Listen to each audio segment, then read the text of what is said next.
జనగామ జిల్లా పాలకుర్తి మండల కేంద్రంలో ఎమ్మెల్యే క్యాంపు కార్యాలయంలో టూరిజం శాఖ మంత్రి జూపల్లి కృష్ణారావుతో కలిసి పాలకుర్తి ఎమ్మెల్యే యశస్విని పాత్రికేయుల సమావేశం నిర్వహించారు. ప్రజలు బండకేసి కొట్టినా కూడా మాజీ మంత్రి ఎర్రబెల్లికి బుద్ధి రావట్లేదని వారు విమర్శించారు. కేసీఆర్ చేసిన పాపాలన్నీ ఒక్కొక్కటిగా కడిగేస్తున్నామని తెలిపారు. మంత్రివర్గ విస్తరణపై మాట్లాడే అర్హత ఎర్రబెల్లి దయాకర్ రావుకు లేదన్నారు. అన్ని సామాజిక వర్గాలకు రేవంత్ రెడ్డి ప్రభుత్వంలో మంత్రివర్గంలో ప్రాధాన్యతనిచ్చిందన్నారు. మన మాజీ వారికి అంత ఉక్కస్ దేనికి అంటే ప్రజలకు మంచి జరిగితే చూసి తట్టుకునే గుణం లేదా? చేయాల్సిన మోసాలన్నీ చేసి ఇక్కడ ప్రజల్ని ఎంత మోసం చేయాలో అంత చేసి పాలకుర్తి నియోజకవర్గంలో ఎన్ని కుంభకోణాలు చేయాలో చేసిండ్రు.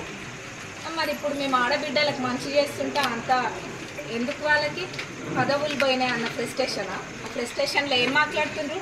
మా గౌరవ ముఖ్యమంత్రి గారి గురించి మాట్లాడితే ఎవరం కూడా ఊకునేది లేదు.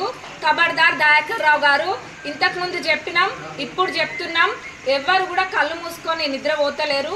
మీరు ఏమేమి చేసిండ్రు అన్నది ఇక్కడ పాలకుర్తి నియోజకవర్గానికి వచ్చి అడిగితే ఇక్కడ చిన్న పిల్లల్ని అడిగినా చెప్తారు మీరు పెట్టిన ఇబ్బందులు.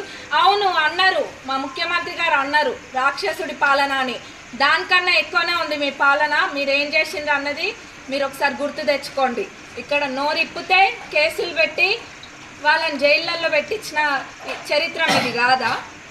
ఏం మాట్లాడుతుండ్రు? ఒకసారి మాట్లాడే ముందు గురిగింజకు దాని కింద ఉన్నది తెలియదు అన్నట్టు మీకు కూడా మరి తెలుస్తలేదు అనుకుంటా ఏం మాట్లాడుతుండ్రో.